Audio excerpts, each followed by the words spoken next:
Helmet ധരിച്ചതുകൊണ്ട് മാത്രമാണ് രക്ഷപ്പെട്ടതെന്ന് കോഴിക്കോട് എരഞ്ഞിപ്പാലത്തെ ഓടയിൽ വീണ scooter യാത്രക്കാരൻ CCTV ദൃശ്യം കണ്ടപ്പോൾ ഭയന്നുപോയി. കയ്യിൽ കമ്പി തുളച്ചു കയറി പരിക്കുണ്ട്, വലതുകാലിന്റെ എല്ലിന് പൊട്ടുണ്ട്. ചികിത്സാ ചെലവ് പൊതുമരാമത്ത് വകുപ്പ് വഹിക്കാമെന്ന് അറിയിച്ചിട്ടുണ്ടെന്നും അപകടത്തിൽപ്പെട്ട ഒളവണ്ണ സ്വദേശി നിസാർ മീഡിയ വണ്ണോട് പറഞ്ഞു.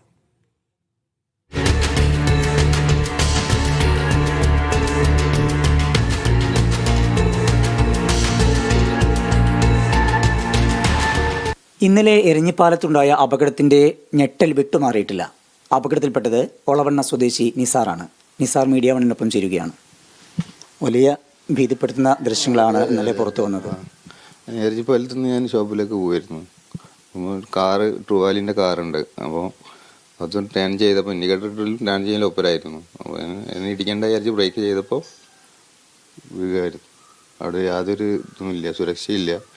റിബൺ കെട്ടിയിരുന്നെങ്കിൽ അപകടം ഒഴിവാക്കായിരുന്നു. വീഡിയോ കണ്ടപ്പോഴാണ് എൻ്റെ ഗൗരവം മനസ്സിലായത്. അത് എനിക്കാണ് ഇപ്പോൾ പറ്റിയിട്ടുണ്ടല്ലേ? പരിക്ക് പറ്റിയെന്നെ കാണിച്ചപ്പോൾ എല്ലിൻ്റെ ഹോസ്പിറ്റലിൽ കാണിച്ചപ്പോൾ നാഷണൽ കാണിച്ചപ്പം പൊട്ടുണ്ടെന്നാണ് പറഞ്ഞത്. 1.5 മാസം ടെസ്റ്റ് പറഞ്ഞിട്ടുണ്ട്. കൈക്ക് സ്റ്റിച്ച് ഇടണമെന്ന് പറഞ്ഞ് സ്റ്റിച്ച് വിട്ടിട്ടുണ്ട്. കമ്പി കുത്തിയിട്ട് വീണതിൽ കമ്പിക്ക് കുത്തിയിട്ടാണ് വീണ് സ്റ്റിച്ച് ഉണ്ട്. ഇപ്പോൾ 1.5 മാസത്തോളം റെസ്റ്റ് വേണമെന്നാണ് ഡോക്ടേഴ്സ് വേണമെന്ന് പറഞ്ഞിരുന്നു. പ്ലാസ്റ്റർ ഇടാൻ വേണ്ടിയിട്ട് പറഞ്ഞിട്ടുണ്ട്. ഒന്ന് പോകണം.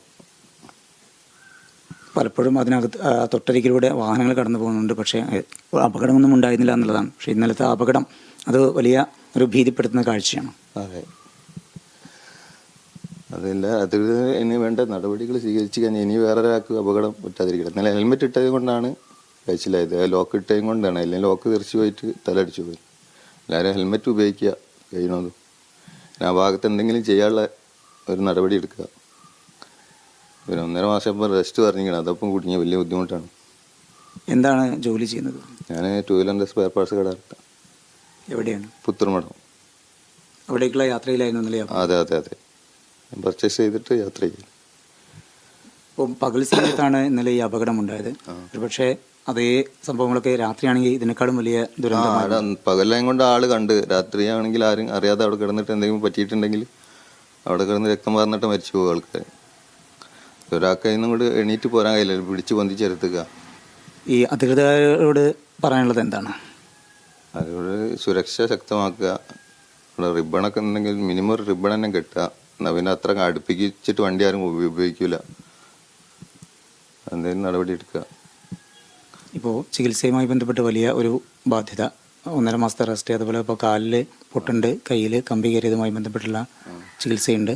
അപ്പോൾ അതുമായി ബന്ധപ്പെട്ട് എന്തെങ്കിലും അധികൃതരുടെ ഭാഗത്തുനിന്ന് നടപടി ഉണ്ടാകും? നടപടി വേണ്ട സഹായം ചെയ്യാന്ന് പറഞ്ഞ് വിളിച്ചിരുന്നു റോഡിൻ്റെ ആൾക്കാർ. വിളിച്ചാൽ മതി പറഞ്ഞു.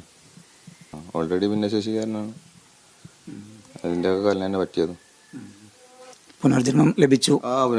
അള്ളാൻ്റെ തോഫിയോട് കൂടിയിട്ട് ഭാഗ്യമാണ്. വീഡിയോ കണ്ടിട്ട് തന്നെ ഞാൻ തരിച്ചുപോയി. എന്തായാലും അധികാരികൾ ശ്രദ്ധിക്കണം. ഇത്തരം അപകടങ്ങൾ ഉണ്ടാവാതിരിക്കാനുള്ള മുൻകരുതലുകൾ ഉണ്ടാകണം എന്നുള്ള കാര്യമാണ് നിസാർ പ്രധാനമായും മുന്നോട്ട് വയ്ക്കുന്നത്. കോഴിക്കോട് നിന്ന് KC ജിജിഷിനൊപ്പം സമീർ സി മുഹമ്മദ്, മീഡിയ 1.